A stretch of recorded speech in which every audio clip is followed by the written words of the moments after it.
Hi, hello, this is JulesTheHuman here, and welcome to the JulesTheHuman Anime Hour. I'm one of your hosts, JulesTheHuman, and every week we go out into the world and watch a little bit of anime, and we come back here and talk about it. And today, we're talking about it for the very first time, Shine on Bakumatsu Bad Boys, a new anime that was picked out of the chest last week. We finished up all the other anime, no need to talk about it. We're back, and we're doing a brand new anime, Shine on Bakumatsu Bad Boys. There's tons of anime still left in the chest to be picked out in the future, and the way that you can put an anime in the chest here to be rated on our chart for season 2 is to submit a $5 super chat on YouTube, $5 super chat, or 500 bits on Twitch. That goes both to me and Matt, and we get a new anime added to be picked out later on in the season.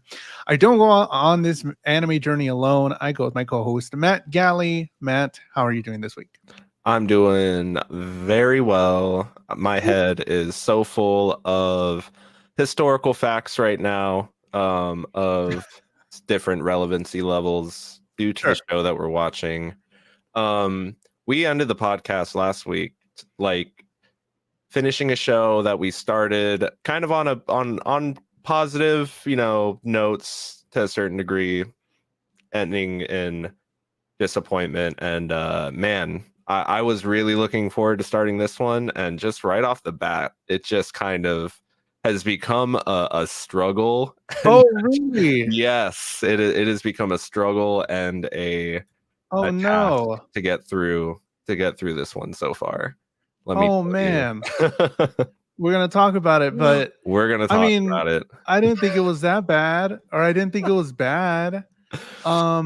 So we do got to talk about this. Is the first time that we're watching this anime. Hopefully you watched along. Maybe you didn't. Maybe you're like, hey, I want to hear these guys' thoughts before I try it out. But we're talking about Shine on Bakumatsu Bad Boys. And from what I looked into it, I did very surface level looking into compared to what Matt did. I could see that this was the first or the fourth work by the studios that made it. And this is their first original. And there's no manga. It's not adapted from a manga.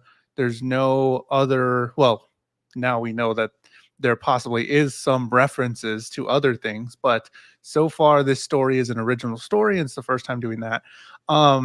So I do kind of want to talk about how right off the bat, like what kind of advantages or disadvantages do storytellers have if they're making an original work versus like adaptation from a manga where there's possibly already preconceived notions, there's already a fan base, and then to try and build a story out of nothing and make make an anime out of it and present it in a way so that you don't need to know so much backstory about a character because they're presenting to you what you need to know. Why don't you talk about like what I don't know, like what are some good things that can happen from when there's an original story coming to this medium? I mean, we've seen in a lot of I guess one of the easiest ones to be able to point out immediately would be like the works of Studio Ghibli, where you're able to kind of like tell a more reeled in and a more concise story in a shorter amount of time compared to something like a manga, where usually because of the serialized nature of them, the mangaka is looking to kind of stretch things along. They want to make it a series. They want to do things in the long term.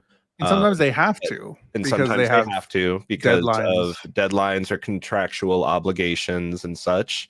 But in the case where you have a animation that is not being adapted from any source material, I feel like that kind of just breaks chains of limitation and can allow somebody or a group of people to really create something that steps away and challenges what the medium has already put in front of us before, in terms of both storytelling, presentation, everything.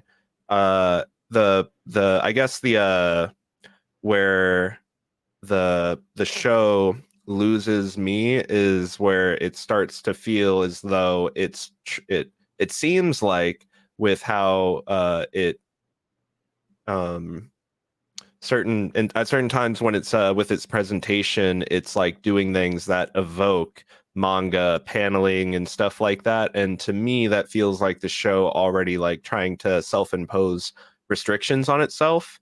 And if you have budgetary constraints and stuff like that, I feel like what's the point of anything after going going for an original story if you're going to really keep yourself limited anyways? Why are you trying to tell something new which is also going to push budgetary constraints with the writing department? Because it's going to be difficult to write that original work versus adapting something that already exists and putting all the money into the like adapting from the source material, which is way more constrictive, but has less budgetary constraints than creating something completely brand new. Definitely. Hello, Cosmo. Hello, everybody watching in the live chat. Zaddy Galley and Poppy Jules have arrived for the anime hour. Yes, we have arrived and we have a brand new anime. And I hear you on the points you're making for sure. But I also like, I see the constraints, right? We're going to talk about the animation constraints, which were right off the bat. I was like, okay, this was made in 2022. What's going on? We've seen anime that have looked way better in anime that had been made years before. But I was thinking about it in a different way where they are making an original work, but also trying to keep you familiarized and kind of keep, they know you may have seen other anime. They know you may have read other manga or other things like this. So what I thought some of the choices that they made were to invoke familiarity or a sense of place, or like familiarity where um it mainly in the storyline where, spoiler alert, it might turn out that somebody's related to another character and it's like, oh my god, these characters, we've seen that a lot in anime and we've seen that a lot in manga. The paneling, like you're saying, where it looks like a manga, I was thinking that while yes, it could be better, it could be that they're trying to make you feel at home, like, oh, okay, here I'm watching an anime, here's what I'm used to. And they could, I thought of it like that to try and give them the benefit of the doubt because it was a little lackluster in some of the stuff. But I did think that they were trying to do some of these swings to make you feel at home and feel safe. Like, I don't know anything about this anime, I don't know what's going on. Oh, okay, this person is kind of like this other anime. Oh, this person is kind of like this, and to try and connect you to the story a little bit more. I feel like there's, you know, 2022. there's evoking different series and paying homage to the past, but I feel like there's a certain point where taking certain things and dialing them into a certain degree has like a certain time and place and setting where it performs the best. Sure. And I definitely feel as though after we get into it, there are some points that I want to talk about where I just feel as though the show the show's premise sets up better in something like an isekai or something that's just more removed from reality, because it wants to be historical fiction esque, where it's taking the framework of very real things that happened and use very real figures that exist in history, and tries to kind of throw them into this zany little story that we got going on. But you know, it's to the backdrop of some very not some very divisive times that the country of Japan had to go through. And I don't know if the show's like tone and framework work best with the time period and like I mean, things surrounding it. to be fair, if you didn't tell me that some of these characters were actual living characters in real life, or some of these events were actual real events, me, Western boy, would not have known. And I thought this was all made up by the story. And I didn't even catch that when they were talking. I said this in the Discord. I thought when they were talking about the West invading, I was like, oh, America. And I was like, oh, wait, America wasn't a thing anymore just yet. I was so simple minded. I was like, I'm just taking everything at face value. I was Which like, is oh, just like it's just if the show handled itself with kind of like the gravitas of something like Cabaneri of the Iron Fortress, I think it sure. would be a lot better, but it just feels like it wants to be Saturday morning shonen adventure, That's definitely what I'm getting. Power Ranger vibes, which is like that's totally okay, but again, it's just that framework I just feel like doesn't really work in this setting. It's trying to pull it into it, but and like, have these zany, funny characters, but it's set in it's in a setting where I just don't think it's able to perform the best because we'll get into it, I guess. Sure. Rosie said Hatalia PTSD. Hello, Claire. Welcome. Really, 2022? I'd have guessed 2000. Yes, I had to look it up, and it was made in 2022, and I was very disappointed. But grain of salt. This is the studio's fourth anime work, first full original work. Whatever. However you want to interpret that. Cool. Shine on Bakumatsu Bad Boys. Let's get into it. We've been talking around it. Episode 1, Deceive, the Shinsengumi. Gumi? I've been saying Gami. Shinsengumi of criminals. What happens in episode 1?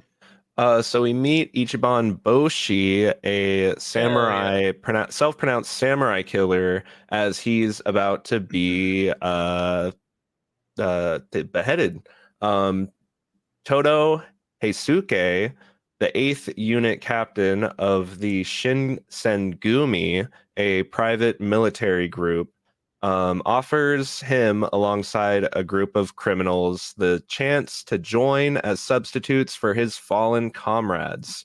Ichiban Boshi does not want to take this offer as he thinks a samurai killed his parents. Toto reveals that they share a common enemy, so Ichiban Boshi accepts alongside the rest of the criminal group. We meet Katamori, the lord of the Aisu domain and the commander of the Shinsengumi, and he tells Toto to take his group into town on a reconnaissance mission, looking for mysterious Ronin that are causing a ruckus. We see another figure who we'll see again later giving out cursed swords as Ichiban Boshi and Sakuya pursued an attempt to apprehend a criminal. Ichiban Boshi, drawing the sword, can feel the spirit of Kondo Isami inhabiting it, giving him power. Hell yeah. I love Dumboshi. He's the greatest. Dumb Boshi. So definitely in this first episode, exactly what you said. It's giving me Power Ranger vibes, and I love Power Rangers. I'm down for color coded little soul. I wonder who's gonna get the blue one, blue haired guy. I wonder who's gonna get the red sword, red haired guy. I'm like so down for it. So cool. That Um, setup, it's very, it's again, it's like it's paying homage, and it's not to the point where it's thrown me off yet. I'm like, I'm here for the concept, and I want to see what's going to happen. Having them all have their little introductions. It's fun stuff, and it's a good way to introduce us to the concept. But I feel very like Kisniver is something that comes to mind, where sure. you get the problem of potentially having too many characters Too many introduced too cooks. quickly without them getting the proper time for characterization before the show wants to like get its plot kicked off and such. I feel like they were pretty characterized fairly They're quickly. characterized quickly Mannerisms. in their mannerisms and their just the color coded nature and Sure. their character designs themselves. I feel like I don't know their names. It was very hard for me to remember their names, That's and yes. it will continue to be very hard for me to remember their name. But I do know which ones I like by the color, and I think that was a very good choice. I think to have them all have some sort of primary color and adjacent primary colors was a very good choice because they did go so fast here in the beginning. First off, I was like, what's going on? Wait, y'all are criminals, and now this man wants to recruit you to a thing. And I'm like, and they're throwing out big long names, and I'm like, whew, okay, it's going. Here we are. But it sets it up pretty cool where we have a ton of characters. Ichiban Boshi, obviously our main haired character with the hair, and Sakura, the hitman, Horace, the glutton, Nagakura, the crime collector, Satan Kaisuke, the crazy doctor, Suzuran, the monk, and Okita or Akira later on, the cross-dressing woman. They gave them their names. They gave like 3 different names for the characters. Because each character has their actual name, but then they're given their the moniker of the Shinsengumi swordsman that they're supposed to be replacing. Because there were 7 captains, other captains outside of Toto that got killed, and so they are becoming the substitute for his comrades. Cool concept, but if you're gonna do that, I would rather you not tell me their real names first, or just go by something else, because now I'm just so confused. Because they do call themselves the captains sometimes, and then they sometimes call them by their real names sometimes. Sometimes it's super easy to just remember Dumboshi. Yeah, it's not. It's inconsistent. I'm just like, whatever. So Ichiban Boshi, his family was killed by the masked demons. The Shinsengumi are yeah, I said that right, are hunting the masked demons, so they have sort of a similar goal here. We get their intro around this time. And what did you think about the intro and what it showed? The intro song was pretty good. Intro song was fire. Why am I not I'm forgetting everything visually. Visually was pretty lackluster. The same. It's an anime intro. We had a character, another character, another character. They're doing some cool stuff, and I'm like, yeah, dope. And then on episode 1, they give us.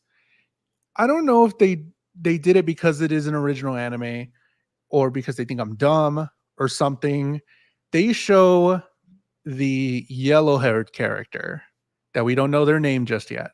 They show the yellow-haired character for a while, and then it switches to a scene with who we now know Ichiban Boshi had his family die, with a mom, a dad, Ichiban Boshi, clearly with the red hair, and then a yellow-haired kid as well. And I'm like, well, I mean, I got that from the scene where she's holding him and the kid and pushing Ichiban Boshi away.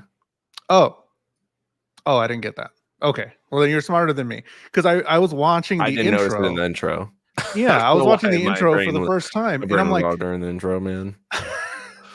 I'm like, they kind of just gave it away, didn't they? But I was like, huh, okay, that's cool. I guess that could have been cool if I would have came to the conclusion on my own, but they instantly did it, and they instantly showed you something that it shouldn't be too hard to put 2 dots together, which was like, okay. In the intro though, that's cool. I guess we just met him and we don't know his name at all, but they showed yellow-haired kid, younger yellow-haired kid with red-haired kid, and I'm like, there it is. Okay, cool. Shogunate is declining. They have a training arc, some patrol time. I love when they run out to do the little patrol. They're like just running through the streets. They're shining on. We have the introduction of the sort of corrupted swords, the purple swords that are plaguing this town, or this province, really. And I don't know if they're like possessed or they give some power or something's taken over. We still don't know that just yet, but we get a pretty decent, I wouldn't say fight scene, but just like a clear indicator that there's something more here, and there's something more to the swords, because Dumboshi pulls out the swords, he wields Kotsetsu's power, and he shatters on the purple Leo point. He literally shined on. Episode 1. Shit. We're pointing. Dang, dude. How do you like I like Ichiban Boshi, but how do you like sort of the relationship that's starting to form here in episode 1 of Sakuya and Ichiban Boshi? Because Sakuya is this cool, what was his name? The The hitman. hitman, and he has this little timer here. Oh man, like how do you I'm cool. Again, just to, like, we have the comparison of all the colors to uh what's oh man Power Rangers? to Power Rangersify it, but then we have Ichiban Boshi and Sakuya to Narutoify it. Sure. um so And it's just, it to me, it's paying homage for sure. They each feel not like carbon copies of the characters I'm referencing, but it's just, that to that effect where you have the hot-headed main character and the cool, calm, collected killer. like the cool, calm, collected, yeah, killer. That applies in both cases. Homie's counting his kills um to the number. So it sets up for a good rivalry-esque relationship for sure, for Ichiban Boshi to have that mentality of that's what somebody looks like when they've like honed their skills to the absolute highest level, to be able to have that in his group, so to speak, because nobody else, I would say, is kind of like they're foils to each other for sure, and nobody else in the group kind of have that rivalry aspect. I would say the rest of them are more like Bo and Gyataro kind of pair off, where Sogen and Suzaran kind of pair off. Then you just have Akira, who's their, like, becomes the older sibling of the group, so to speak, altogether, rounding it out. Yeah. Yeah. And they're all just kind of silly little guys when they're just sort of training, they're vibing. Um, I feel like after episode 1, especially with the live action outro, with like just showing like different, I guess I don't know if it was Tokyo, but like the credits roll and it's like looks pretty cool. As an episode 1, I feel like I'm down. Like I'm down for it.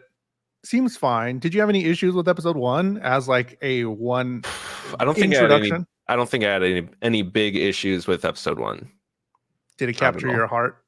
Did I it don't think it shine captured my on? heart. I Oh, think I was very indifferent on episode 1. okay. Again, I do think that just feels, I can already feel the show being a little static in episode 1, where it's a lot of characters in frame and text and speech, and they're not, like, really doing anything dynamic with the presentation so far, which can be fine as long as the story is serving its purpose in the ways that we want to make it compelling to watch. Mm-hmm.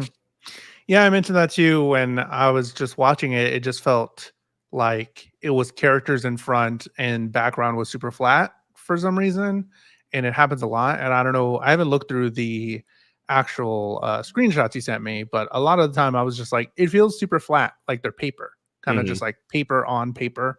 Hmm. And they're just walking around. Well, something that I didn't like, I did like the stylization. If you look at Ichiban Boshi's like what he's wearing, a lot of the time the characters have like these really cool outlines of like blue or red, and I think that's pretty cool. Yeah, So that is where, like, I think I mentioned, not today, but it's not this one. Maybe that the one. we had the late Edo period, or the artwork throughout Edo period.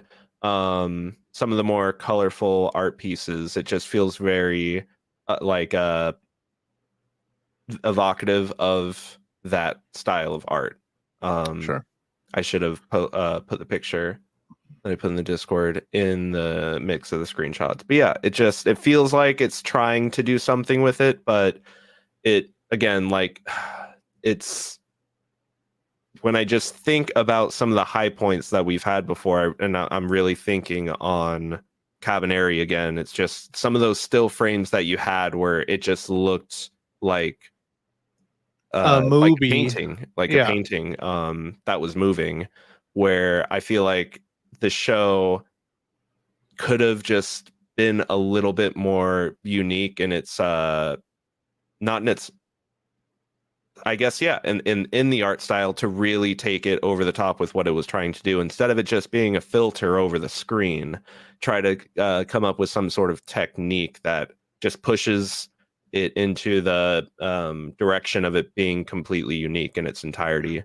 You could also think back to Madoka Magica, when you had the domains of the witches and how like that kind of looked. There's just, Mhm. I just feel like there's so many unique ways that you could take it, that just going with a filter over the screen is the bare minimum. Sure. We're talking about Shine On Bakumatsu Bad Boys, and And we we're talking gotta about get going. episode 2. Let's Yeah. go. Shine On Keepsake Katana. What happens in episode 2?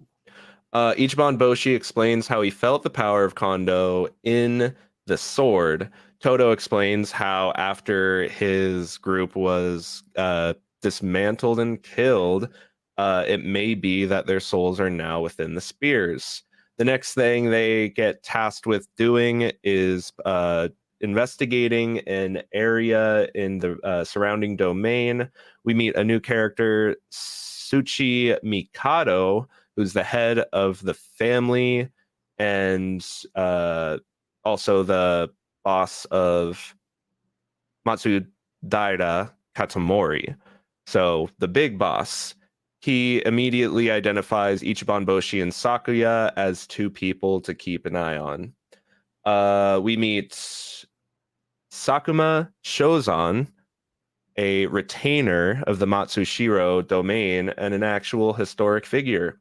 He seems to recognize Sakuya, and they are tasked with giving him an escort. On the escort, they are ambushed by Imperial loyalists that Sakuya quickly cuts down, and Sakuma is able to recognize him. Toto finally relents and says that he is correct in recognizing Sakuya. We see cannons being fired off the shore of Japan, and Sakuma explains that in order for Japan to not get colonized, they must unite as one. As the evening goes on, he questions everybody on what they will do when the way of the sword goes out of style. And we see Akira approach Ichiban Boshi while he's training in the middle of the night, leading to Sakuya getting approached by a figure who seems to be his master. One thing I got to say is, while it's still throwing out new characters, while it's still giving me some information about them, while it's moving super fast, I can kind of just grab the big picture Yeah, and understand what's going on. Like, I think once I stopped focusing on like every little minutia about, okay, who's this character? What is their connection really? How do they play into this big thing? I'm just like, forget it.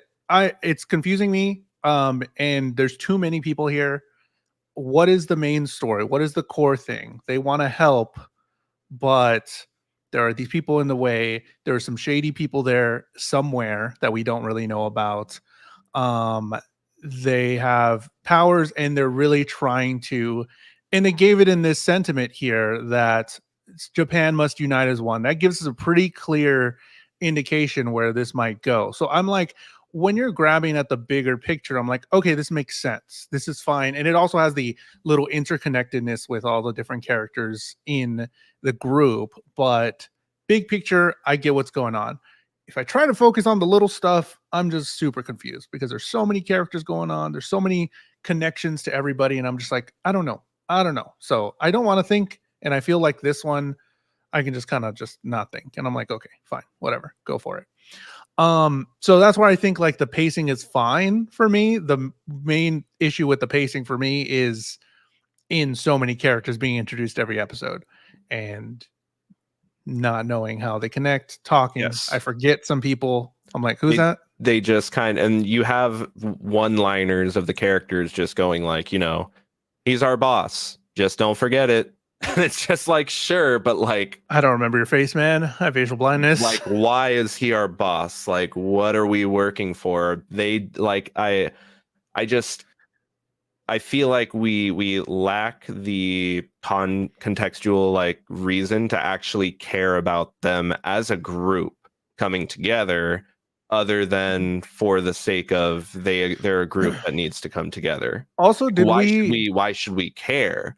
did he explain why he picked criminals? Because they were about to die anyways, right? Because they were about to die anyways, and if they refuse, he can just kill them because they were about to die anyways, and now they know too much. Yeah, that's what I mean. Where like it could just, that's where it kind of falls But flat for me. Where like I'm trying to, sure, it's easy to follow. The pacing's fine.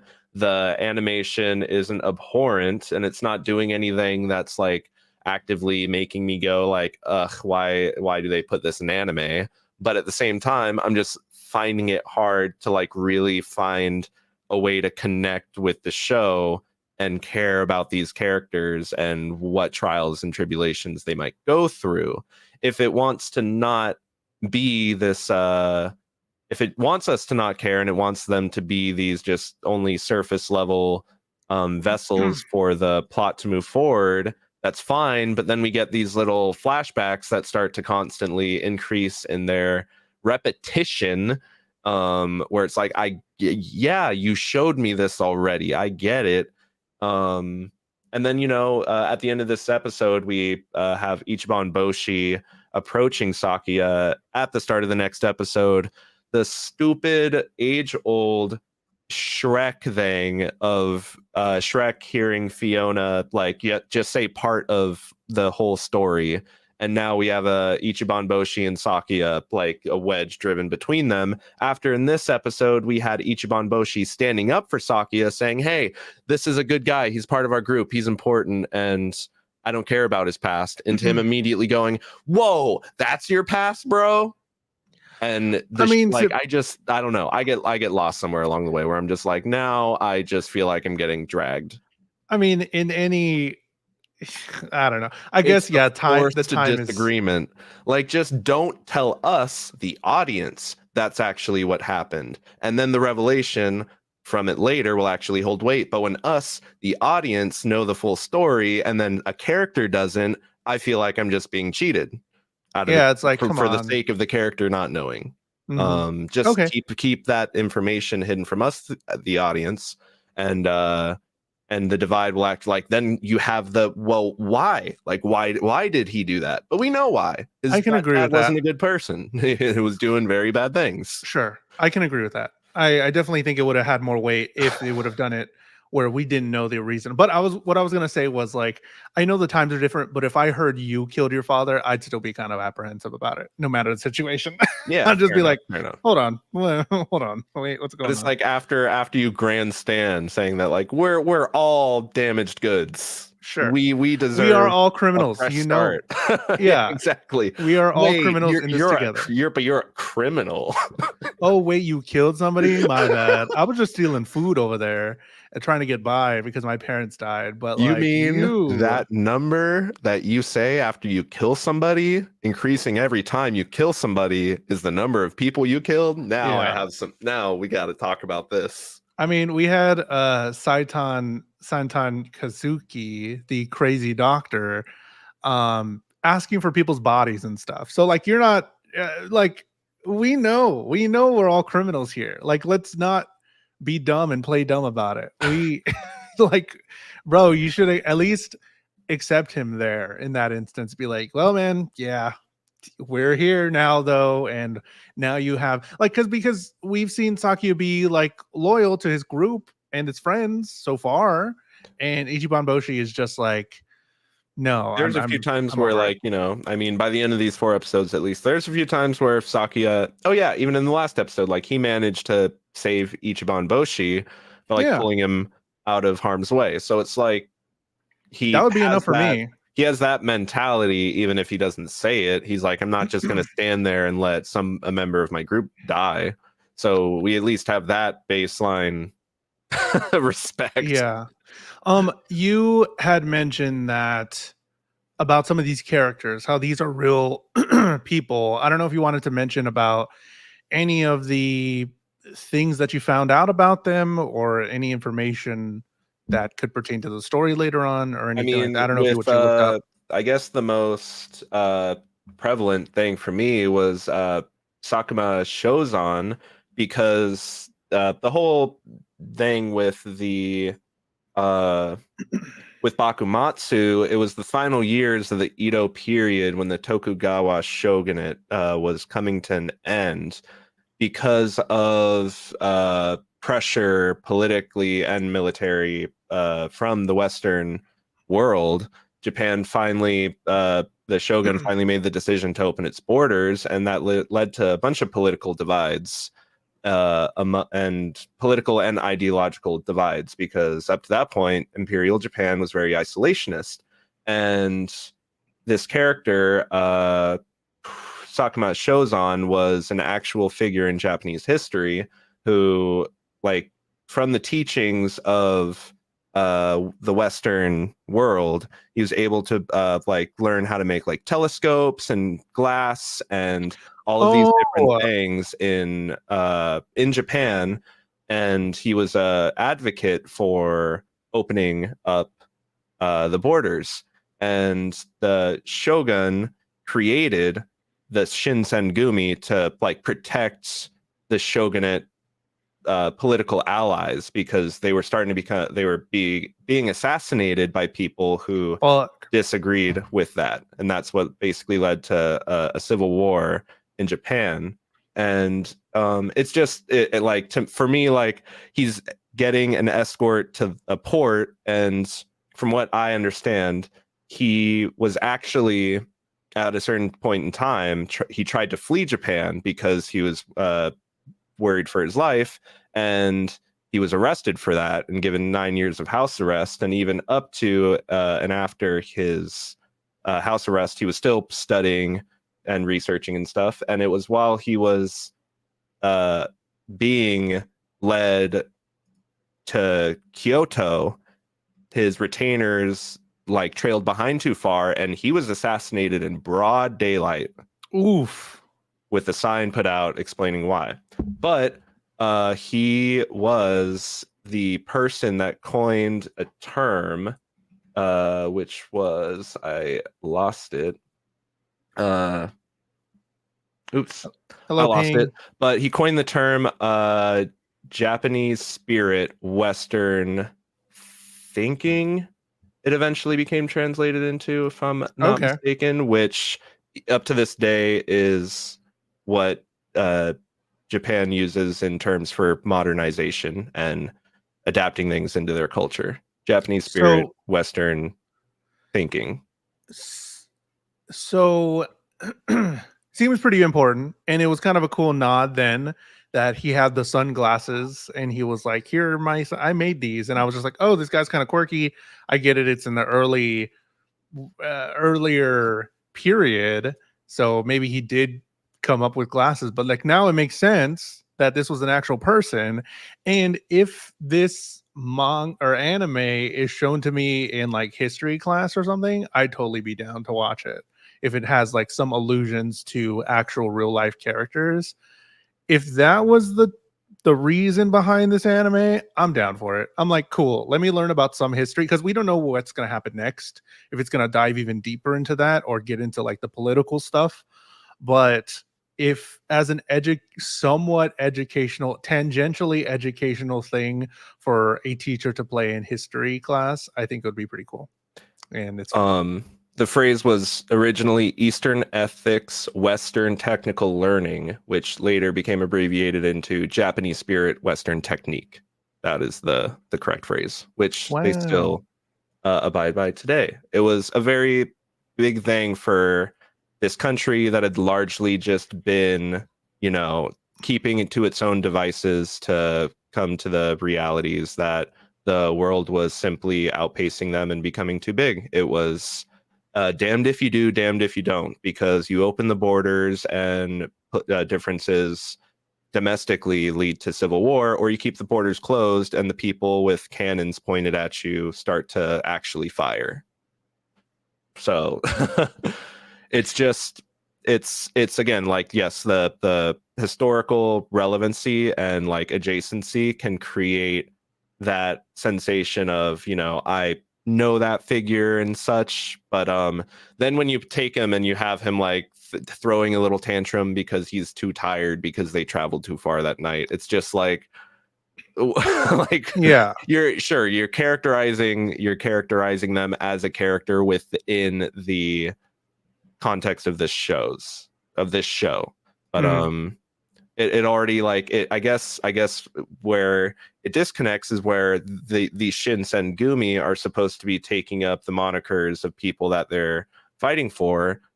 But then I'm just like, why don't we just see the show about those guys? Like why sure. like why did we have this whole thing of like we're gonna kill off 7 of the 8 and have to bring in criminals? Like Because just it's oh, and they're so much like those guys they took up after. It's like, be- well, why didn't we just use those guys? it's that fish out of water isekai thing. They're just kind of grabbing that and making you as a viewer try and connect a little bit more because you've seen shows like this, I think, where it could have Okay. just been about cool samurai guys that were real characters in real history, but we got to throw that little anime spin in there to make it somewhat isekai a little bit. We got to keep going. We gotta Episode keep 3, going. disguise yourself, infiltrate the red light district. What happens in episode 3?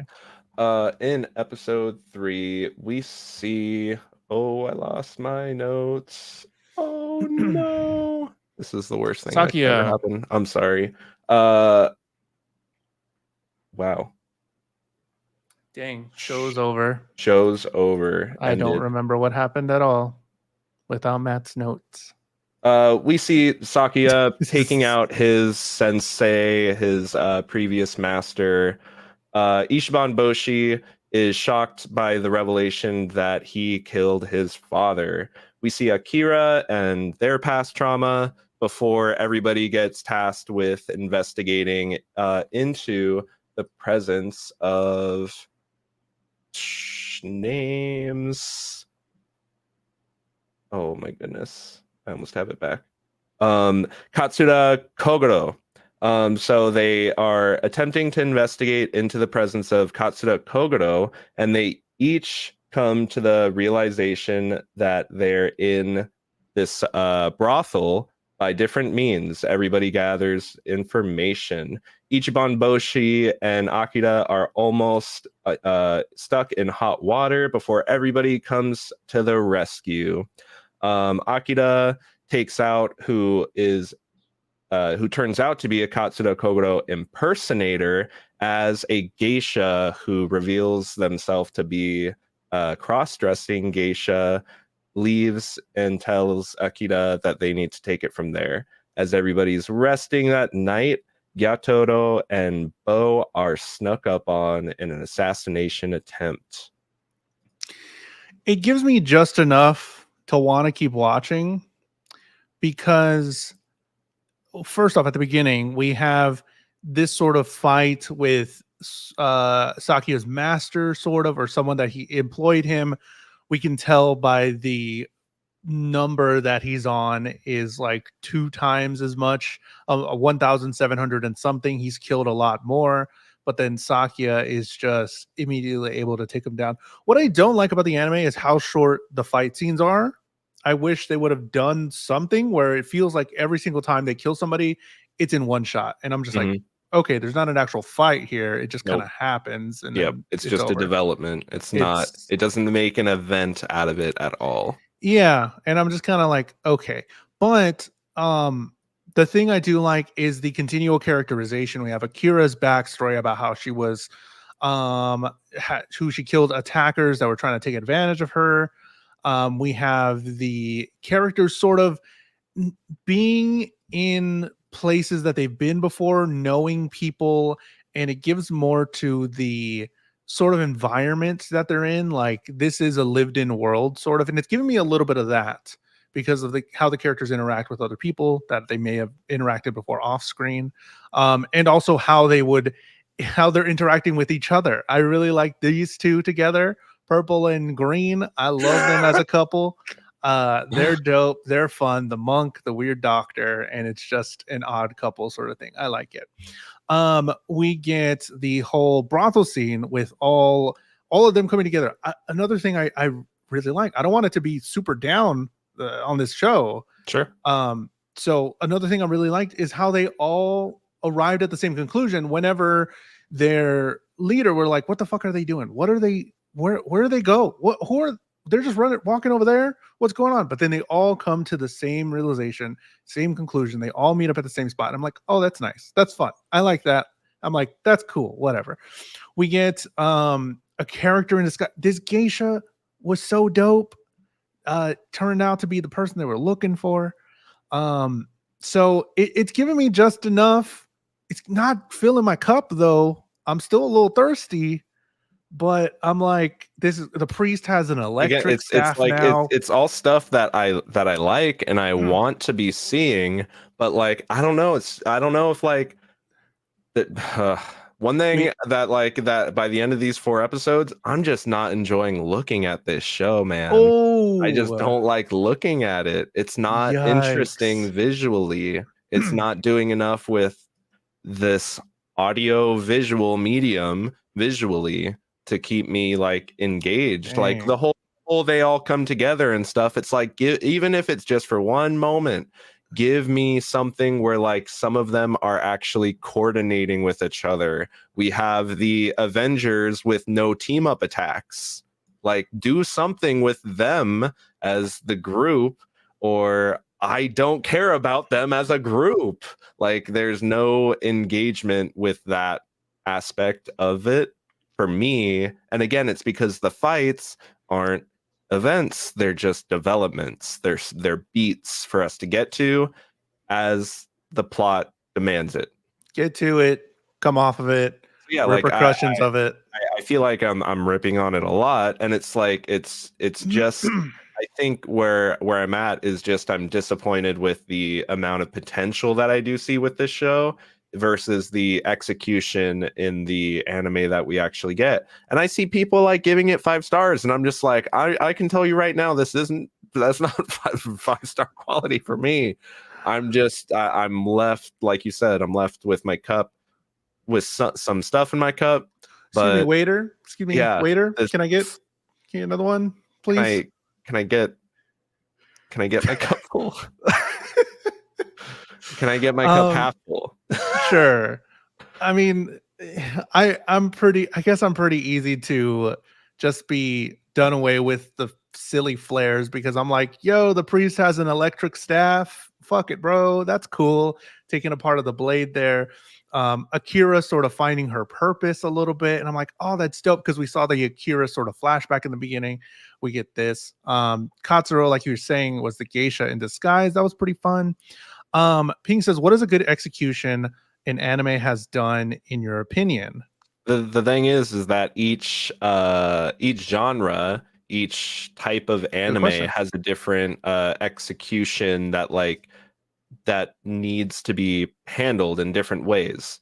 In something like this setup, I guess what I would want is more of those backstory elements to be kind of teased for the audience to discover with the rest of the group as they come to learn more about each other and be able to get over their potential differences and not have it be like just we get the whole picture and then it's creating a divide because the other character doesn't have the whole picture. It's withholding information that the audience has from other characters for the contrivance of there being like conflict when there's so many other ways you can create conflict in a story other than just this character doesn't know the full story of something that happened, which is just very not compelling, Sure. uncompelling. I kind of want to contextualize it because that's a really good question. I mean, for an anime that you would like, I guess Jujutsu Kaisen, why does See, Jujutsu so Kaisen with have good sure, execution? sure, sure. With something like Jujutsu Kaisen, not only just is it very much you can see the budget in its animation, so it's just visually interesting to look at. and it's adapted from source material that is very panel to panel. They're creating more depth with its story in the visual storytelling itself, where you can more greatly see, like, feel the characters fighting, where something is just like in a couple panels, drawn out.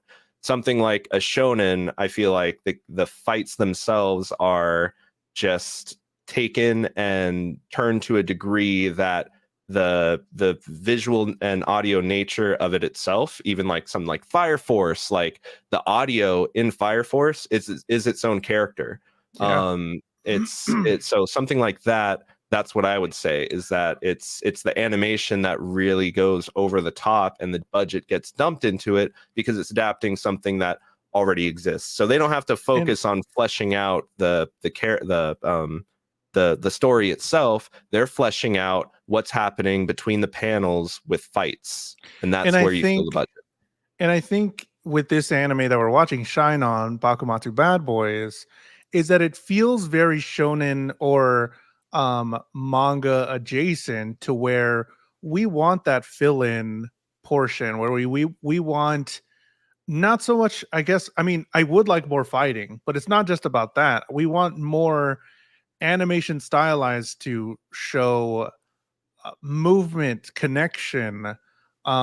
We get the little Ichiban Boshi hair flip, which is fun. I want more stuff like that, where they're doing little things that pop them off the screen and make them real people. Because Exactly. in a lot of shots, they just feel like they're, like I was saying in the Discord, I was like, they just feel like they're in a shot for a I feel like YouTube standouts. thumbnail. They're Like it, like yeah, they look uh like they're two stand-ins. dimensional. Yeah.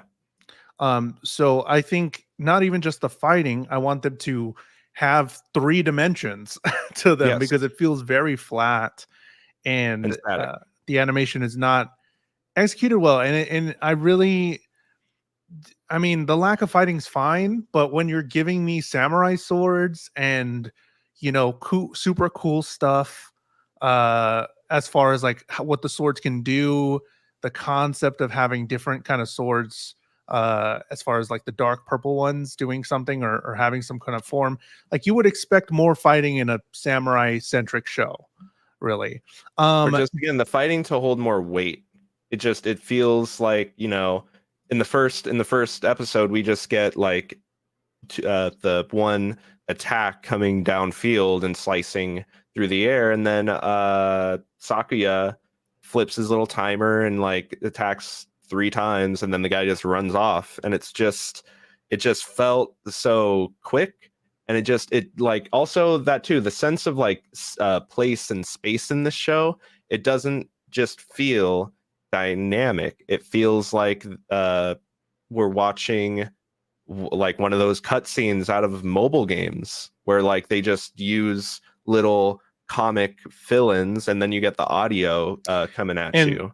and I really wish the after credit scenes were a little bit more. The after credit scenes are way too Yeah, short. that's like They're just they're like little one joke and then it's gone. Um, we got to they get have, going. they have a more Dan interesting art says, style. Dan says, so far it's definitely a 3-star for me. Just realized I was a little behind. And Pink said, would learning history about the real life character help give more dimensions to the characters? Matt actually did, I guess, did a lot of research, more research than I did. Did that help you in contextualize putting this story into a timeline, learning Yeah, about the actual that's like samurai? that's why I wanted to do it, because when you have in episode 2 the guys running up on them saying like, country openers, I was like, and then he's showing them the ships offshore. I'm like, oh, this is actually talking about a real point in time. So then I'm curious, and as it's introducing these characters, I'm just like pumping their names into Google and seeing they have whole Wikipedia pages and other articles written on them and stuff. And so it definitely makes it that interesting. I'm interested in that because, like, the whole end of the Edo era and the start of the Meiji era, I think, is very interesting and intriguing. But I don't think the show really cares about that. I think it's just using it as set dressing for the story that it wants to tell, which is this cult of demon sword crafting individuals, giving them out. And that's where I guess it's just like it loses me, so to speak, is where I am intrigued with the actual historical context, but the show wants to border on isekai-esque natures and Power Ranger. I'm forgetting the And I'm super yes, into Power Ranger stuff. I mean, whatever. Episode 4. We got 5 minutes. yep. Search for the mysterious magical sword. What happens in episode 4? Sakia realizes that they're being jumped by assassins, and they scare off 2 of them, and they go to interrogate the other. Matsu Daida explains to Toto that the rogue demon blades are making their way in circulation, and Toto sends everybody out to gather information. Akira once again meets with the cross-dressing geisha, who turns out to actually be Katsura Kogoro, but he claims to be allies. We learn about Ichiban Boshi's little brother, and Gyatoro uses his connections to find out where the swords are coming from. Katsura Kogoro explains that they are an ally to the Shinsengumi, as they want to see the end of the demon cult as well. We find the source of the swords, and Ichiban Boshi chases down a culprit, and it turns out to be Tsukito, his little brother, apparently. That's his name. Tsukito, who we assume is the little brother, who now is Rashomaru, the leader of the masked demon. So it turns out Ichiban Boshi, who is, I guess, they named him kind of the leader of the Shinsengumi. He took up the moniker of Kondo Isami, the real life historical figure. Yeah, so he's sort of the leader, and the leader of them is brother of Tsukito, Rashomaru, the leader of the masked demons. Oh my god, what a twist that we were shown in the first episode. I like that. What's his name? Sakuya met up with Tsukito. They had sort of a sparring thing, a little bit of stuff there. I like the little silliness here with whenever they're going into the place, into the main area. I like the characters' interactions. They're fun.